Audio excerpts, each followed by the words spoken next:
Dans Robot Rally, notre but sera, à l'aide des cartes de programmation comme celle-ci, faire déplacer notre robot dans l'usine afin de lui faire parcourir les différents drapeaux dans l'ordre, donc le 1, le 2 et le 3, dépendamment du scénario. Le premier robot qui aura atteint le dernier drapeau sera déclaré vainqueur.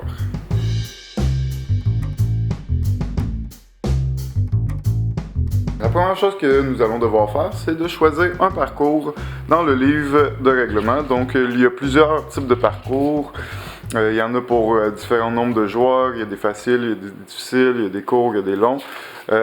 Pour cet exemple-ci, j'ai pris ce parcours-ci, donc Assaut, niveau difficulté expert de 2 à 4 joueurs. Je vais faire la présentation pour 4 joueurs.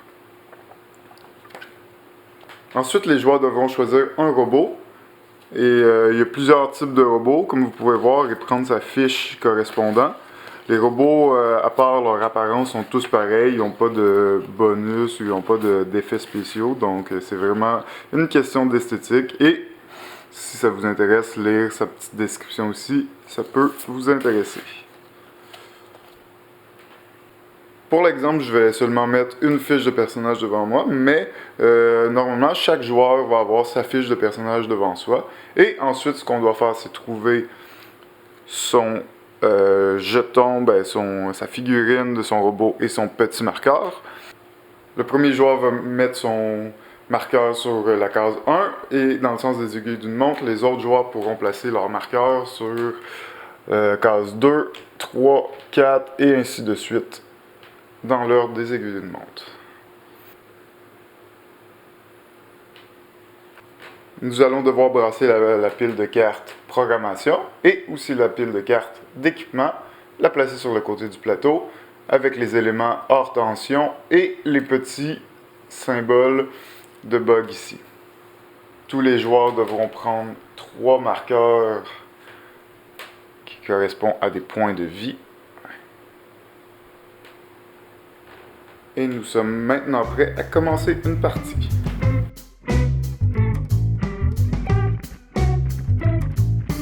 Un tour dans Robot Rally s'effectue en 5 étapes. La première étape est la distribution des cartes de programmation. Au début de la partie, tous les joueurs vont recevoir 9 cartes de programmation. Lorsque tout le monde a reçu ces 9 cartes, à go, nous allons simultanément les regarder ensemble et donc entamer la deuxième phase du tour. Mais juste avant, je vais vous expliquer et je vais vous parler un petit peu des symboles qu'on retrouve sur les cartes. Il y a 7 types de cartes programmation différentes. Le premier type est les lignes vers l'avant. Donc, si je joue l'une de ces 3 cartes-là, je vais pouvoir avancer mon robot de 1, 2 ou 3 cases en ligne droite vers l'avant. Nous avons ensuite les 2 types de cartes tournées vers la droite et tournées vers la gauche, qui va me permettre de faire un quart de tour vers la droite ou vers la gauche sur la même case avec mon robot. Nous avons ensuite une carte demi-tour qui me permet de faire un demi-tour avec mon robot. Et nous avons enfin la carte recul de une case qui va me permettre de reculer d'une case, évidemment. À noter que chacune des cartes comprenne un chiffre en haut à droite qui va nous aider à déterminer qui sera le premier joueur à déplacer son robot pour ce tour-ci. Nous en sommes maintenant à la phase 2 du tour, la phase de programmation. Alors comme je l'ai dit, les joueurs vont avoir 9 cartes ou moins entre leurs mains. Et quand tout le monde est prêt, on va regarder nos cartes simultanément et nous allons devoir choisir 5 cartes et les placer face cachée dans l'ordre que nous voulons qu'ils s'exécutent. Donc dans cette situation-là, disons, je vais le faire rapidement. Je vais faire ça comme ça. Prenons pour acquis que je suis ce joueur aussi. Alors, voilà.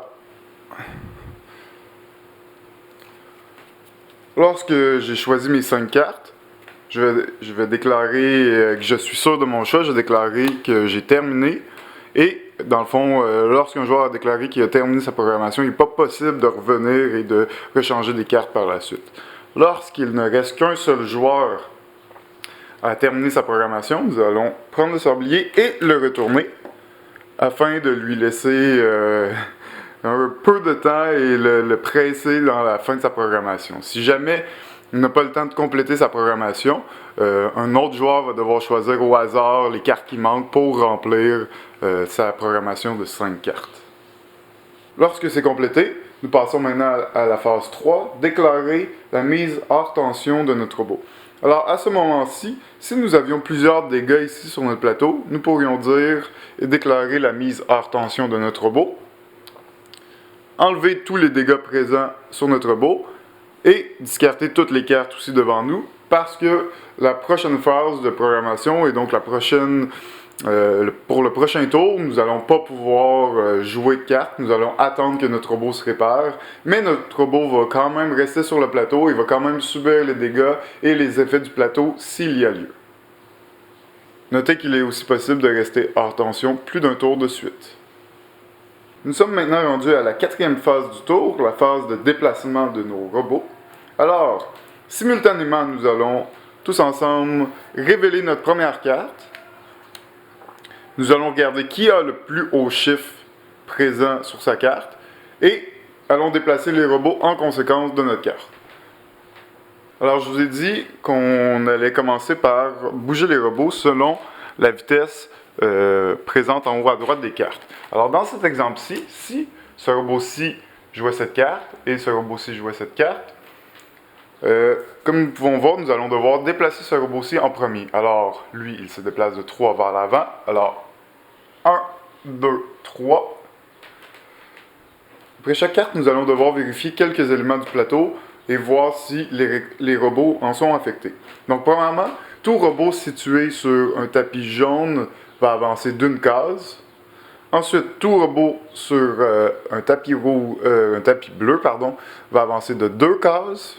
Ensuite, nous allons regarder si les joueurs sont positionnés sur un des poussoirs.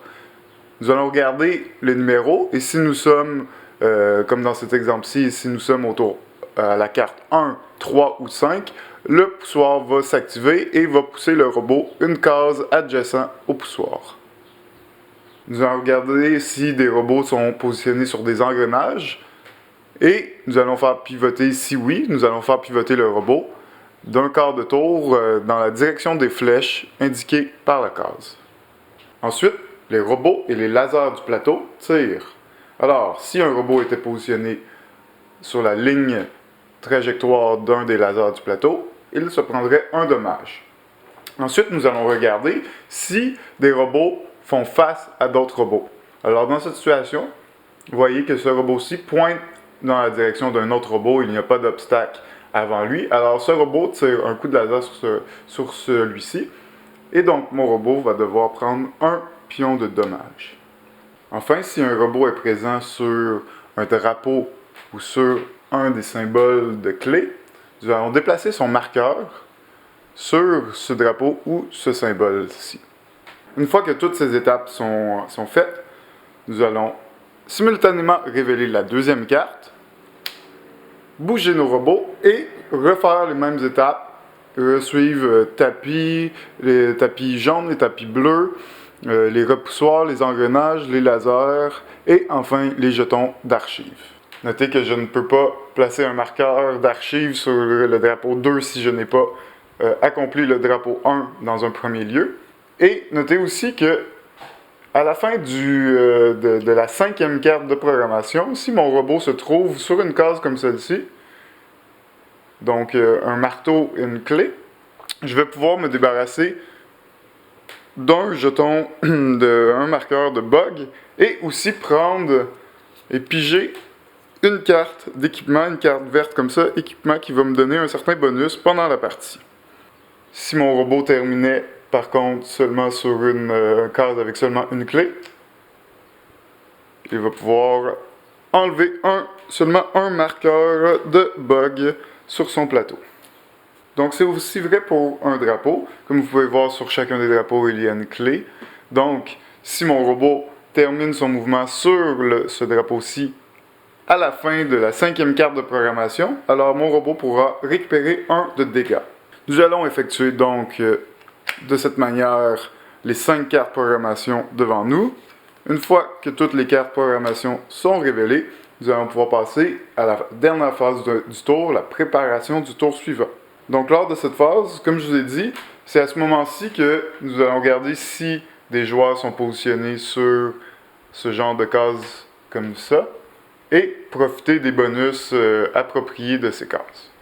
Nous allons ensuite défausser toutes les cartes. Théoriquement, j'aurais des cartes comme ça. Nous allons défausser toutes les cartes devant nous et toutes les cartes qui me restent encore, que j'avais piochées au début du tour, j'avais toutes défaussées. Alors, tous les joueurs défaussent toutes les cartes devant qu'on avait en main et on va repiger un nombre de cartes au début du prochain tour égal à son niveau ici. Donc, en ce moment, j'en pigerai 9. Évidemment, si j'avais un marqueur comme ça ici, au début du prochain tour, je pigerais seulement 8 cartes. Et si, évidemment, j'aurais beaucoup de bugs ou de blessures sur mon robot. Alors ici, vous voyez, au numéro 5, il y a un petit marqueur verrouillé et qui fait signe vers la case 5. Donc dans cette situation, si ma dernière carte était celle-ci et que mon robot était comme celui-ci, je ne défausserai pas la dernière carte, la 5e carte, je la laisserai face visible sur mon plateau parce que c'est maintenant un bug dans ma programmation et donc tant que je ne répare pas ce dommage-ci, cette carte va devoir rester dans ma programmation. Je vais être obligé de l'utiliser à chacun des tours suivants. Si des robots sont morts lors de la dernière ronde en tombant dans des trous ou en sortant du plateau, c'est à ce moment-ci que nous allons les remettre en jeu et dans la direction désirée par le joueur. Si dans cet exemple, on avait un robot qui était ici et que lui revient en jeu sur la même case, donc il va pouvoir choisir une des cases adjacentes où il devrait reprendre le jeu théoriquement. Il va pouvoir choisir une des cases adjacentes et choisir son angle. N'oublie pas aussi que lorsqu'on revient en jeu après être mort, donc avoir perdu une vie, soit parce qu'on s'est fait sortir du plateau, soit qu'on est tombé dans le trou, ou soit qu'on a atteint ici la case 0 et notre robot a été détruit, vous allez toujours revenir avec 2 pions dégâts ici, présents, dès le début. Alors, une fois que toutes ces étapes sont faites, nous allons reprendre un nouveau tour et entamer la première phase de tour en distribuant le nombre de cartes de programmation à tous les joueurs correspondant à leur niveau de bug. Donc, dépendamment de combien de bugs ils ont sur le plateau, ils vont recevoir un certain nombre de cartes relatifs au nombre le plus grand marqué et encore visible sur leur plateau.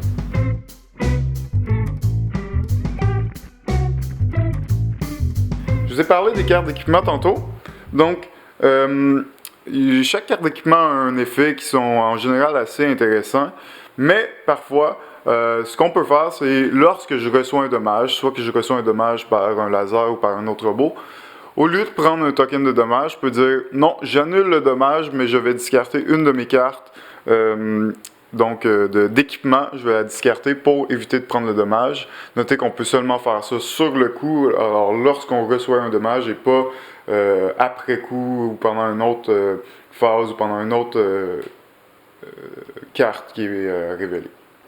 Alors notez aussi que les lasers n'affectent que le premier robot dans la ligne. Donc, vous voyez ici, 2 robots sont présents sur la ligne d'un laser, mais le laser commence de ce côté-ci, alors le laser va n'affecter que ce robot-ci et pas celui-ci.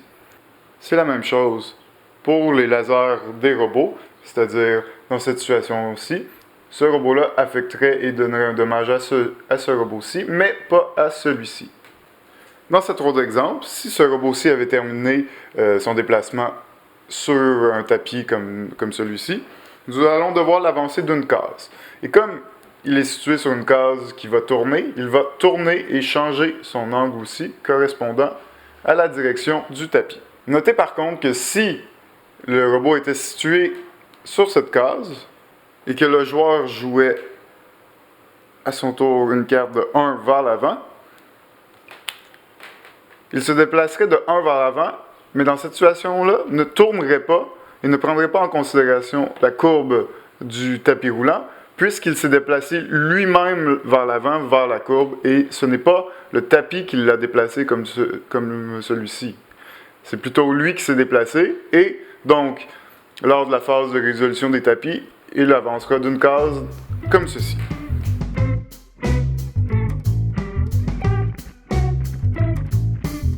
Alors le jeu va continuer ainsi de suite, tour après tour. Nous allons faire nos phases de programmation, déplacer nos robots, exécuter tout ce qu'il y a sur le plateau. Et le jeu va prendre fin donc lorsque le premier joueur a réussi dans l'ordre à atteindre tous les drapeaux, de 1 jusqu'à 3 dans cette situation-là, mais certains plateaux vont jusqu'à 5, vont jusqu'à 6 drapeaux, dépendamment de quelle longueur de jeu, quelle difficulté vous voulez obtenir. Alors le premier robot qui réussit à atteindre tous les drapeaux et atteindre le dernier drapeau, le premier, sera déclaré le grand vainqueur de Robo Rally.